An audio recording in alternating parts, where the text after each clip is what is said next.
وأحسن منك لم تر قط عيني وأجمل منك لم تلد النساء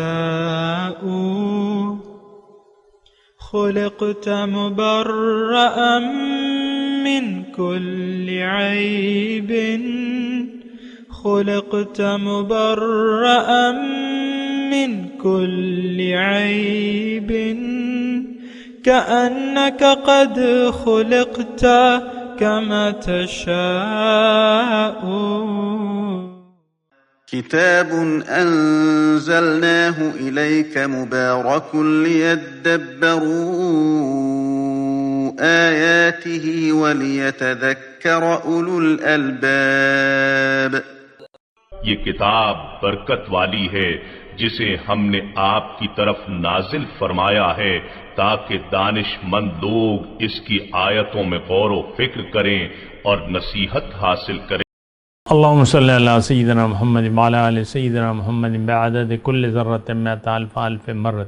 سامعین و ناظرین کرام، السلام علیکم ورحمۃ اللہ وبرکاتہ. سامعین کرام، سورہ انبیاء آیت نمبر 67، درس نمبر 1167. آج کا موضوع، کیا ہم سب عقل کے اندھے ہیں؟ اس کے ساتھ آج کے سبق کا آغاز کرتے ہیں. سب سے پہلے گزشتہ سبق کا اعادہ ہوگا. اعوذ باللہ من الشیطان الرجیم. پناہ مانگتا ہوں میں اللہ کی شیطان مردود سے. بسم اللہ الرحمن الرحیم. شروع اللہ کے نام سے جو بڑا مہربان نہایت رحم والا ہے. قال افتعبدون من دون اللہ ما لا ينفعكم شيئا ولا يضركم. ابراہیم نے کہا کہ پھر تم خدا کو چھوڑ کر کیوں ایسی چیزوں کو پوجتے ہو جو نہ تمہیں کچھ فائدہ دے سکیں اور نہ نقصان پہنچا سکیں. سامعین کرام، سورہ انبیاء آیت نمبر 67. اُفِّل لَكُمْ وَلِمَ تَعْبُدُونَ مِن دُونِ اللَّهِ. تم پر تف ہے اور ان ہستیوں پر بھی جن کو تم اللہ کے سوا جن کی عبادت کرتے ہو. افلا تعقلون، کیا تم عقل سے کام نہیں لیتے؟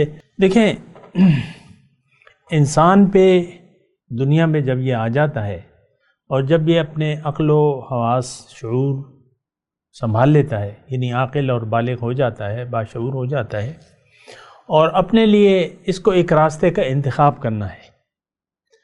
اگر اس نے اللہ کا انتخاب کر لیا، اپنے آپ کو پہچان کے اللہ کو منزل بنا لیا اور اللہ کے راستے پر نبی کے طریقے کے مطابق زندگی اگر گزارنا شروع کر دی تو یہ اللہ تعالیٰ کی رحمت کے سائے میں آ جائے گا. اور اگر اس نے اپنے آپ کو بھلا دیا، اللہ کو بھلا دیا، اپنی منزل کو بھلا دیا، اپنا رخ دنیا کی طرف کر لیا اور درہم و دینار کا بندہ بن گیا، یعنی ظاہری مفادات کے یہ پابند ہو گیا، تو یہ اللہ کی لعنت میں گرفتار ہوگا.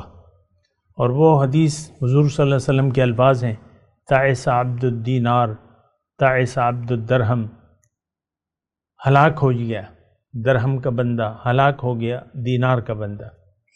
پھر اس میں ایک اور حدیث بھی مفہوم کو ذہن میں رکھیں کہ الدنیا ملعون وملعون ما فیہا الا ذکر اللہ وما والاہ. دنیا ملعون ہے جو کچھ اس میں ہے. یعنی اگر انسان نے اپنے آپ کو بھلا دیا، اپنے اللہ کو بھلا دیا، اپنی منزل سے منہ موڑ لیا جو کہ اللہ تھی، اور اللہ کی یاد کو بھلا دیا اور دنیا کی یاد سے دل کو آباد کر لیا، تو ایک میری سادی سی، یہ میری بات نہیں ہے، یہ قرآن کی بات ہے، یہ اب اس پر لعنت ہے اللہ کی، یہ اللہ کی لعنت میں گرفتار ہو گیا. دیکھیں لعنت کا مطلب کیا ہے. یہ اُفِّل لَكُمْ تف ہے تم پر، یعنی بہرحال میں تو لعنت کا تذکرہ کر رہا ہوں کہ یہ پھر انسان اللہ کی لعنت کے دائرے میں آ جاتا ہے. لعنت کا مطلب کیا ہے کہ اللہ کی رحمت سے دور. تو بس یہ دیکھیں، میں تو مختصر بات کہہ رہا ہوں، اور یہ ایک قرآن کی آیت ہے، اور جو بھی اللہ کے سوا کسی اور کو پکارے گا اس پر اف ہے، اور وہ اللہ کی لعنت میں گرفتار ہے، اور جس کی وہ عبادت کر رہا ہے اس پر بھی اف ہے، جس کے سامنے اس نے سر جھکایا ہوا ہے وہ بھی ہے۔ تو دیکھیں، ہمارے اگر میں صاف اور سچی بات کہوں تو اس وقت 2021 جولائی کا مہینہ ہے، 27 تاریخ ہے آج، ہمارا معبود اللہ نہیں ہے، بالکل کلیئر بات ہے، صاف بات۔ اللہ نہ ہمارا معبود ہے حقیقی، اور نہ ہم اس کو بنانا چاہتے ہیں، نہ اللہ کی طرف ہمارا رخ ہے خالص، نہ اس کی طرف ہم رخ کرنا چاہتے ہیں، نہ اللہ ہماری منزل ہے، نہ اس کی طرف ہم اپنا رخ پھیرنا چاہتے ہیں۔ ہماری زندگی اور موت دنیا کے لیے ہے۔ آپ دیکھ لیں، آپ کے تو چھوٹے چھوٹے خدا ہیں، بس اس کے سامنے آپ جھکے ہوئے ہیں، آپ کی اپنی پوزیشن ہے، اپنی ذات۔ کوئی اگر آپ کو گالی دے یا آپ کی تضحیق کرے تو آپ کا دل خفا ہو جاتا ہے، کوئی آپ کو فائدہ دے تو آپ خوش ہو جاتے ہیں، تو آپ بس اپنے نفع اور نقصان کے پابند ہیں۔ تو دیکھیں، یہ بات سوچنے کی ہے، اور یہ بڑی اُفِّل لَکُمْ وَلِمَ تَعْبُدُونَ مِن دُونِ اللَّہِ۔ میں تو دیکھیں کوشش کر رہا ہوں کہ آپ کو آج کے حالات کے مطابق قرآن پاک کی آیات کی کچھ وضاحت کروں، اور میں آپ کو کہہ رہا ہوں یہ قوم ابراہیم نہیں ہے، یہ ہم ہیں، ہم غیر اللہ کو پوج رہے ہیں۔ اب میں ایسے مشکل الفاظ کہوں گا تو ہو سکتا ہے آپ میں سے بعض لوگ جو ہیں وہ بھڑک جائیں، غصہ ہو جائیں کہ نہیں بھائی، ہم تو 5 وقت کی نماز پڑھ رہے ہیں، ہم تو زکاتیں دے رہے ہیں، ہم نے کلمہ پڑھا ہوا ہے، روز میں تسبیحات کرتا ہوں، کلمہ طیبہ کی، کلمہ، نماز، روزہ، حج، زکات، تم کیسے کہہ رہے ہو کہ میں غیر اللہ کو پوج رہا ہوں؟ لیکن حقیقت یہ ہے کہ ہم غیر اللہ کو پوج رہے ہیں، آج کا مسلمان سب کے سب، اللہ ماشاء اللہ کی بات الگ ہے۔ تو مسئلہ یہ ہے سامنے کا۔ خیر، اچھا، اس میں ایک نقطہ ہے، افلا تعقلون، کیا تم عقل سے کام نہیں لے رہے؟ سارا مسئلہ جو ہے یہاں پر آ کر بگڑ جاتا ہے کہ ہم عقل سے کام نہیں لیتے، آباء و اجداد کے طریقے کے مطابق زندگی گزارتے رہتے ہیں۔ ہماری منزل دنیا ہے، ہمارے آباء و اجداد کی منزل بھی دنیا تھی۔ دین اسلام سے ہمارے آباء و اجداد بھی واقف نہیں تھے، ہم بھی واقف نہیں ہیں، نہ ہونا چاہتے۔ عقل انہوں نے بھی نہیں استعمال کی، ہمارے یعنی قریب کے آباء و اجداد نے۔ یہ صدیوں تک ہے یہ مسئلہ، اور ہم بھی عقل نہیں استعمال کر رہے۔ دیکھیں، عقل کا تقاضا یہ ہے کہ آپ یعنی دیکھیں، دنیا کے معاملات میں تو آپ عقل کو استعمال کرتے ہیں۔ 1 کلو اگر کوئی لوہا آپ کو دے اور آپ سے کہے کہ بھئی یہ 10 گرام مجھے سونا دے دو، یہ 1 کلو لوہا لے لو، مجھے آپ بتائیں کہ آپ کر لیں گے؟ 1 کلو لوہے کی قیمت آج کل 100-200 روپے ہوگی، جتنی بھی ہے، لیکن 10 گرام سونا جو ہے وہ 1 تولہ سونا جو ہے وہ 1 لاکھ روپے کا ہے، کم و بیش جتنا بھی ہے۔ تو آپ کیا دے دیں گے کہ میں آپ سے پوچھ رہا ہوں، چلیں کوئی آپ کے سامنے 1 کلو سونا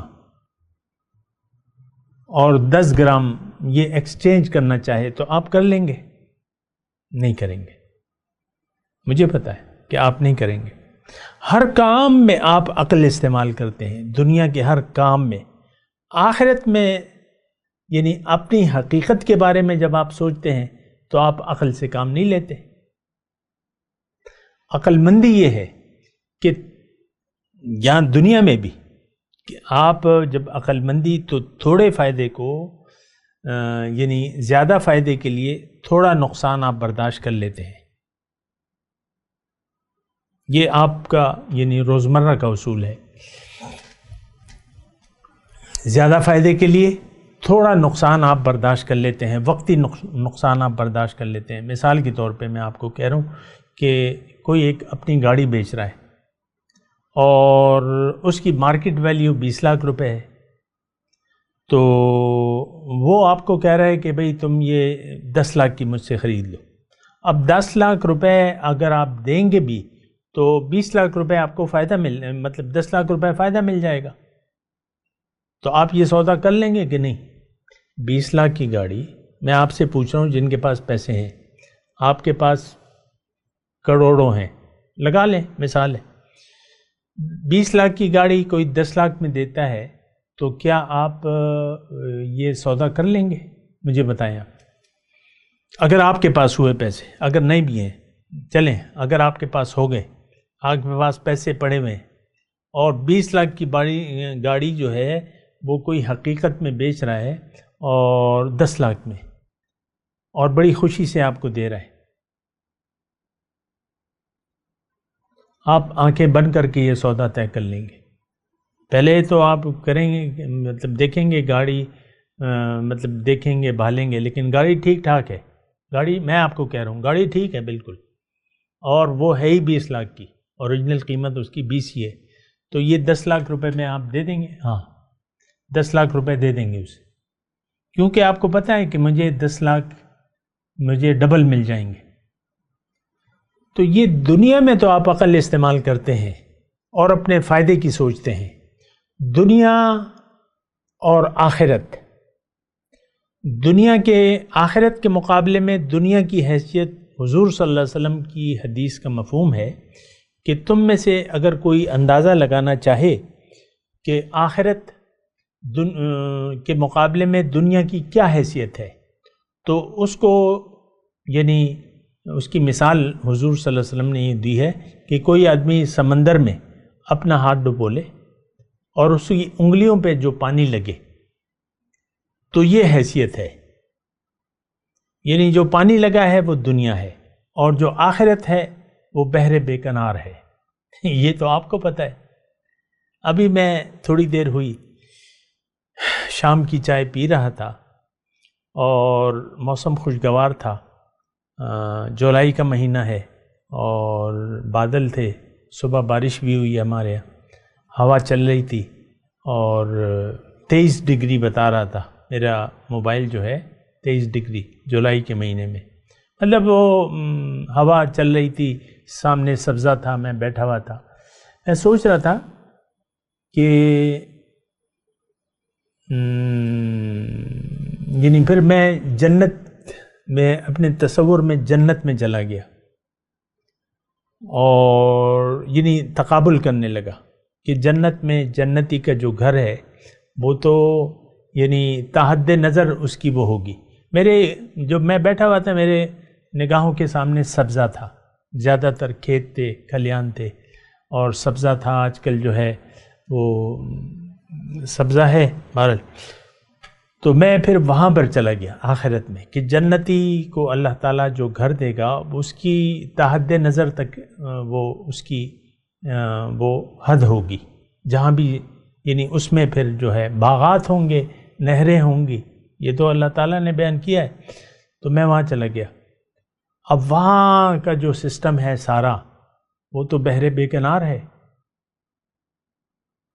نہ سردی نہ گرمی نہ سورج نہ رات، اور بس تخت شاہانہ اور شاہی لباس، کنگن، ہاتھ میں کنگن، اور کیا میں کہوں آپ کو. قرآن نے مثال بیان کی اس کی، بہت بہترین مثال ہے. جو چاہو گے، جو منگواؤ گے، جو چاہو گے وہ ہوگا، جو منگواؤ گے وہ ہوگا. دنیا میں تو ہم تصور نہیں کر سکتے.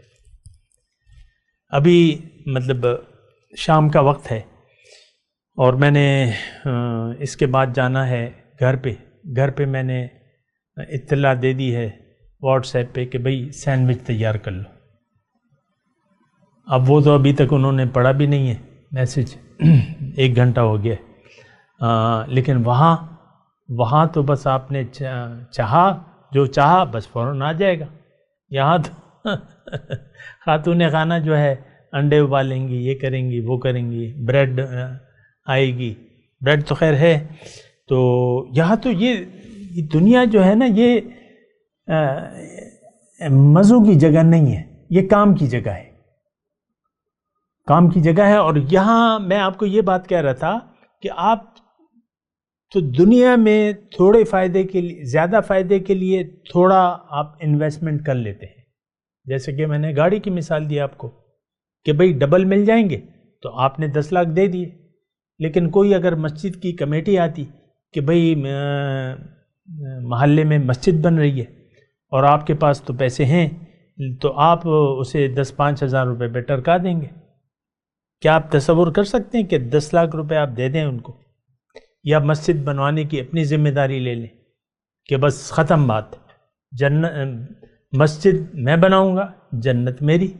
حضور کا قول ہے من بنا للہ مسجدا بنا اللہ لہ بیتا فی الآخرہ. ہمارا اصل میں آخرت پر یقین نہیں ہے، مسئلہ یہ ہے سارا. آخرت پر قطعاً آج کے مسلمان کا ذرہ برابر یقین نہیں. اور یہ ایسی کوئی تعجب والی بات نہیں ہے. ہمیں تو تعجب اس لیے لگتا ہے کہ ہم کسی بات پر بھی سوچ و سمجھ سے کام نہیں لیتے. بہرحال میں افلا تعقلون کی بات کر رہا ہوں. غیر کے آگے ہم نے سر جھکایا ہوا ہے بنا سوچے سمجھے. میں پھر جنت کی آپ کو بات کر رہا تھا کہ انسان تھوڑی سی انویسٹمنٹ کر لیتا ہے، بہت سی انویسٹمنٹ کرتا ہے. یہاں دنیا میں تو آپ جو انویسٹمنٹ کرتے ہیں اس کا تو یقینی طور پہ تو کوئی وہ نہیں ہوتا کہ آپ کو رزلٹ 100% رزلٹ ملے گا، یا آپ جو چاہتے ہیں جس سوچ سے. ابھی تھوڑے ہمارے یہاں یعنی ایک ہوٹل ہے بازار میں، یعنی صحیح میں آپ کو صورتحال بتا رہا ہوں. ہوٹل ہے، چل رہا ہے، اور اس کے ساتھ مطلب اس کی یعنی بکری کو دیکھتے ہوئے 3-4 ہوٹل اور کھل گئے. ایک ہوٹل جو ہے وہ یعنی اس نے میرے حساب سے کوئی 50 لاکھ روپے لگا دیے، اس سے ڈبل سائز کا بنا لیا، اس سے اچھے برتن، یہ سب کچھ اس نے کر لیا، لیکن وہ مینیج نہیں کر سکا. آج تقریباً میرے خیال سے وہ 1 سال سے وہ پروگرام شروع ہے، 5 مہینے ہو گئے ہیں تقریباً کہ وہ تیار ہے. جب انہوں نے سٹارٹ لیا تو وہ چل نہیں سکا ان سے، اب وہ ویسی پڑا ہوا ہے. وہ ساری مشینیں، مطلب وہ 50 لاکھ کی انویسٹمنٹ گئی، بیکار ہو گئی. تو یہاں تو نقصان کا اندیشہ ہے، تجارت میں نقصان کا اندیشہ تو ہوتا ہے. لیکن اب اگر آپ اللہ کو یعنی اللہ کے ساتھ سودا کر لیں، دنیا کا دیکھیں، جنت آپ کی ہے. اگر آپ یعنی آخرت کو ترجیح دے دیں، ترجیح دے کے زندگی گزاریں، تو پھر جنت آپ کی ہے. دنیا کا آپ کا کوئی نقصان نہیں ہوگا. بظاہر ہو سکتا ہے کہ کچھ قربانی آپ کو کرنی پڑے، کچھ آپ پہ آزمائش آئے، لیکن وہ آپ کی حیثیت کے مطابق ہوگی. آزمائش جو ہے وہ آپ کی حیثیت کے مطابق ہوگی، کیونکہ لا یکلف اللہ نفسا الا وسعہا. تو بس جو بھی آپ پہ آزمائش آئے اس پہ آپ پورے اتریں، اور آخرت کو دنیا پر ترجیح دے کے زندگی گزاریں، تو آپ کی دنیا بھی اچھی ہو جائے گی، اور آخرت میں تو جنت آپ کی ہے. تو یہ تو بڑے فائدے کا سودا ہے. اولئک یرجون تجارۃ لن تبور، ایسے لوگوں کے بارے میں اللہ تعالی نے فرمایا کہ یہ ایسی تجارت کے امیدوار ہیں کہ اس میں کوئی گھاٹا نہیں ہے، اس میں کوئی نقصان نہیں ہوگا. اللہ کے ساتھ اگر آپ جنت کا سودا کر لیتے ہیں، دیکھیں وہ آیت میں آپ کو یاد دلا رہا ہوں، ان اللہ اشترى من المؤمنین انفسهم واموالهم بان لهم الجنہ. بیعت کر لیتے ہیں، اللہ سے ایک ڈیلنگ کر لیتے ہیں کہ بھئی میں اپنے مال و جان کو آپ کے حوالے کرتا ہوں، اور اب میں آپ کی مرضی سے زندگی گزاروں گا. تو اللہ تعالیٰ نے تو پہلے ہمیں یہ تسلی دی ہے کہ اگر تم یہ سودا کر لیتے ہو تو دنیا میں بھی میں تمہیں بھلائی دوں گا. للذین احسنوا فی ہذہ الدنیا حسنہ، جو لوگ نیکوکار ہیں ان کے لیے دنیا میں بھی بھلائی ہے. وَآتَيْنَاهُ فِي الدُّنْيَا حَسَنَةً وَإِنَّهُ فِي الْآخِرَةِ لَمِنَ الصَّالِحِينَ. یہ مومن کے بارے میں ہے آیت کہ ان کو میں نے دنیا میں بھی حسن، اچھی زندگی. اچھی زندگی کیا ہوتی ہے؟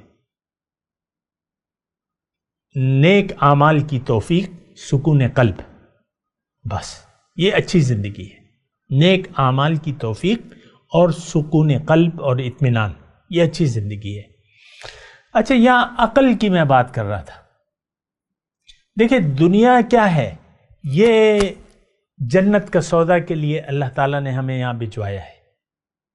یہ میں ایک اور انداز سے آپ سے بات کر رہا ہوں، ذرا توجہ سے سنیں. دنیا جنت کا سودا کرنے کے لیے آپ کو دنیا میں بھجوایا گیا ہے کہ تمہیں جنت چاہیے تو مجھ سے سودا کر لو، مال اور جان کا اختیار مجھے دے دو، اپنی مرضی چھوڑ کے میری مرضی پر زندگی گزارو اور زندگی میرے لیے وقف کر دو، میری طرف رخ کر لو تو جنت تمہاری ہے. یہ میں آپ کو قرآن کے حساب سے، ظاہر ہے کہ میں اپنی خواہشات تو نہیں پیش کر سکتا. جس کی جنت ہے وہ جانے، اس کا کام جانے اور اس کے اصول جانے. اصول جنت یہ ہے کہ آپ اپنی مال و جان کا اللہ سے ڈیلنگ کر لیں، بیعت کر لیں کسی نبی یا نائب نبی کے ذریعے، اور زندگی اللہ کی مرضی سے گزاریں، اللہ کے سامنے سر جھکا دیں، اپنا رخ اللہ کی طرف پھیل لیں، اللہ کو لبیک کہہ دیں. ہم نے تو لبیک کہا ہوا ہے دنیا کو، لبیک یا دنیا لبیک، لبیک لا شریک لک لبیک. اے دنیا لبیک، میں حاضر ہوں، میں حاضر ہوں تیرے لیے، تو ہی میری منزل ہے. اے دنیا تیرے لیے ہی میرا جینا ہے، تیرے لیے ہے مرنا ہے، تیرا جیسا کوئی بھی نہیں ہے، اور بس میری زندگی تو تیرے لیے ہے. یہ ہم نے لبیک کہا ہے. آج کے مسلمان نے سب کے سب دنیا کو لبیک کہا ہے. یہ تو ویسی جھوٹ ہم آوازیں لگاتے ہیں لبیک، اور ہم تو سمجھتے ہی نہیں ہیں نا کہ لبیک ہے کیا. لبیک تو یہ ہے کہ دنیا میں آ کے آپ اللہ کو لبیک کی آواز لگائیں. لبیک اللہم لبیک، لبیک لا شریک لک لبیک، ان الحمد والنعمت لک والملک لا شریک لک. یہ صرف حج کا ترانہ نہیں ہے. یہ مومن جب باشعور ہوتا ہے، عاقل بالغ ہو جاتا ہے، تو اس کو لبیک کی صدا، یہ اللہ تعالیٰ اصل میں اس کو بلا رہا ہے. ہم جب چھوٹے تھے پرائمری میں، اور ظاہر ہے کہ وہ حاضری کا سسٹم ہوتا تھا، اب بھی شاید ہو، استاد جو ہے کلاس روم میں آ کے رجسٹر میں حاضری ہماری لگاتا تھا، تو ہم کہتے تھے لبیک، میری آواز پکارتا تھا اور میں کہتا تھا لبیک. تو یہ لبیک دنیا میں آ کے آپ کو اللہ دعوت دے رہا ہے، ساریو الی مغفرت من ربکم و جنہ، رب کی جنت اور مغفرت کی طرف جلدی کرو. تو ہم جو ہے یعنی رب کی جنت اور مغفرت اللہ تعالیٰ فرما رہا ہے کہ تم اس کی طرف جلدی کرو. تو ہم نے جناب لبیک کہا ہوا ہے اللہ کی بجائے دنیا کو. کس نے؟ ہم نے. آپ دیکھ لیں نا، گہری غفلت ہے. آخرت سے ہم بے نیاز ہیں. قرآن سے جب بے نیاز آپ ہو گئے تو اس کا مطلب یہ ہے کہ اب آخرت کا آپ سے کوئی سروکار نہیں ہے. قرآن کو جب آپ نے فراموش کر دیا، قرآن سے اگر آپ نے پیٹھ پھیر لی، اور اب قرآن ہمارے لیے کتاب ہدایت نہیں ہے، یہ بس کتاب ناظرہ ہے، بس بات ختم ہے ہماری. تلاوت تلاوت تلاوت، بھئی تلاوت یہ تو کتاب تلاوت نہیں ہے، یہ کتاب ہدایت ہے، ہدی للمتقین ہے. اس میں اگرچہ یعنی متقی اگر تلاوت کرے گا تو اسے ثواب ملے گا، غیر متقی تو وہ پھر رب قارع القرآن والقرآن یلعنہ، بہت دفعہ قرآن کے پڑھنے والے پر قرآن لعنت بھیجتا ہے. یہ ہماری نماز، تمام عبادات جھوٹ ہیں.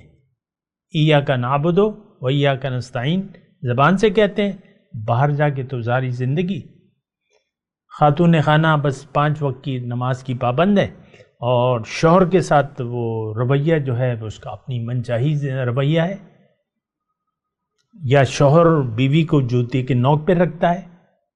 یہ کیا بندگی ہے؟ یہ تو بندگی نہیں ہے. بندگی تو ٹوٹلی سرنڈر کا نام ہے. یہ بات میں آپ کو بتا دوں. بہرحال یہاں وہ ہے اف لکم ولم تعبدون من دون اللہ افلا تعقلون. کیا تم عقل سے کام نہیں لیتے؟ دیکھیں عقل، میں آپ کو یہ بات کہوں، وہ حدیث کا مفہوم ہے نا، اللہ تعالیٰ نے نفس کو پیدا کیا تو نفس سے پوچھا کہ میں کون ہوں اور تو کون ہے. نفس نے جواب دیا کہ میں ہوں اور تو ہے اللہ. پھر عقل کو پیدا کیا اللہ تعالیٰ نے، عقل سے پوچھا کہ میں کون ہوں اور تو کون ہے. عقل نے کہا کہ تو میرا رب ہے اور میں تیری مخلوق ہوں. تو اللہ تعالیٰ کی طرف سے یہ جواب آیا کہ تو نے جواب صحیح دیا ہے. بِکَ آخُذُ وَبِکَ أُعْطِی، تیرے ذریعے میں عطا کروں گا اور تیرے ذریعے میں پکڑ کروں گا. یعنی کوئی اگر عقل کو استعمال کرے گا تو میں اس کو عطا کروں گا، اور اگر کوئی عقل سے کام نہیں لے گا تو میں اس کی پھر پکڑ کروں گا. دیکھیں یہ افلا تعقلون، اس میں نقطہ ہے نا، یا تو ہم عقل کو استعمال کر رہے ہیں اور ہم نے آخرت کو ترجیح دے دی ہے دنیا کی زندگی پر، یا ہم عقل کے اندھے ہیں اور آخرت کو بیچ کر ہم نے دنیا کا سودا کر لیا ہے.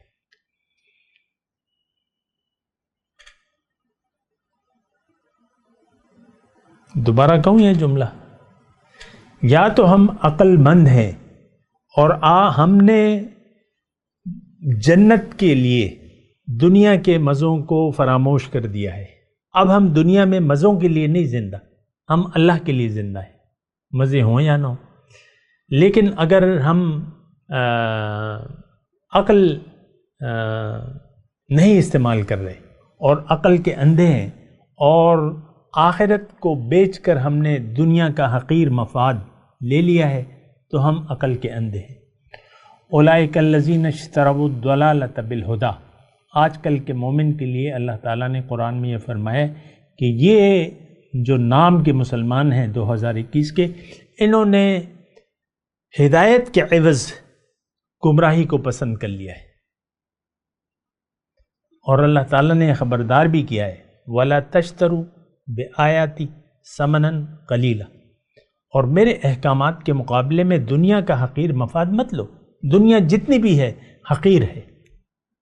وَلَا تَشْتَرُوا بِآیَاتِی ثَمَنًا قَلِیلًا اَفَلَا تَعْقِلُونَ، کیا تم عقل سے کام نہیں لیتے؟ بہرحال میں گزارش کر رہا ہوں کہ یہ ساری باتیں سوچنے اور سمجھنے کے لیے، میں دیکھیں اگر بیٹھا ہوں اور قرآن پاک آپ کے سامنے اللہ تعالیٰ کی توفیق سے بیان کروں، اس کا ایک مقصد ہے کہ آپ سوچیں اور سمجھیں. میں کوئی روایتی طور پہ درس نہ کر رہا ہوں، نہ کرنا چاہتا ہوں، بس یہ ایک بات نوٹ کر لیں. بہرحال میں آج کی سبق کی تلاوت کرتا ہوں، میرے ساتھ دہرائیے. اعوذ باللہ من الشیطان الرجیم، بسم اللہ الرحمن الرحیم. اف لکم ولم تعبدون من دون اللہ افلا تعقلون. ترجمہ سنا دیں. اف لکم ولم تعبدون من دون اللہ افلا تعقلون. تف ہے تم پر اور ان پر بھی جنہیں تم اللہ کے سوا، جن کی تم عبادت کرتے ہو اللہ کے سوا. افلا تعقلون، کیا تم عقل سے کام نہیں لیتے؟ اب ان آیات کی تلاوت اور ترجمہ. اعوذ باللہ من الشیطان الرجیم. پناہ مانگتا ہوں میں اللہ کی شیطان مردود سے. بسم اللہ الرحمن الرحیم. شروع اللہ کے نام سے جو بڑا مہربان نہایت رحم والا ہے. اف لکم ولما تعبدون من دون الله أفلا تعقلون۔ تف ہے تم پر اور جن کو تم خدا کے سوا پوچھتے ہو ان پر، کیا تم عقل نہیں رکھتے؟ اس کے ساتھ ہی آج کے درس کا وقت اختتام کو پہنچا۔ اگلے درس میں انشاءاللہ ملاقات ہوگی۔ وآخر دعوانا ان الحمد للہ رب العالمین۔ مولاي صل وسلم دائما ابدا على حبيبك خير الخلق كلهم